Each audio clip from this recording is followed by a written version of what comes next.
সালাম আলাইকুম বন্ধুরা, কেমন আছেন সবাই? আশা করি সবাই ভালো আছেন। আজকে আমি বানাচ্ছি খিচুড়ি, বাংলা স্টাইলে খিচুড়ি। খিচুড়ি কীভাবে বানাতে হয় তো আজকে আমি দেখাবো। দেখেন, আমি গ্রামে আসছি, আমার গ্রামে, আমার বাড়িতে এখন আমি বানাইতেছি। আমার ওয়াইফ বানায় নাই, আমি নিজে যে বানাইছি। মশলা টশলা সব কিছু রেডি ছিল, কিন্তু আমি সব কিছু দিয়ে লাইছি। দেওয়ার পরে এখানে দেখেন সব কিছু রেডি। ওয়াও, খিচুড়ি, বাঙালি স্টাইল খিচুড়ি। তো এখনও রেডি হয় নাই, আর একটু দেরি লাগবে ইনশাল্লাহ, আশা করি। তো যখনই হবে বন্ধুরা, ততক্ষণ আমি আপনাদের সাথে থাকবো, আপনারা আমার সাথে থাকবেন। খিচুড়ি কীভাবে খিচুড়ি পাকাইতে হয়, ঠিক আছে? বিরিয়ানি খিচুড়ি, পোলাও রাইস দিয়া খিচুড়ি বানাইতেছি আজকে, নর্মাল রাইস না, বিরিয়ানি রাইস দিয়ে খিচুড়ি বানাইতেছি।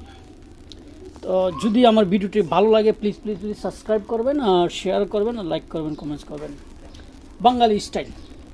Bengali style how to make khichdi. Khichdi how to make khichdi, क्या बोलता है वो, नाम क्या है? খিচুড়ি। তো একটু পরে আবার খুলবো, এখন আর খুলবো না, কারণ গ্যারান্টা চলে যাবে। গ্যারান্টা যদি চলে যায় তাহলে পাবো না, বুঝছেন তো?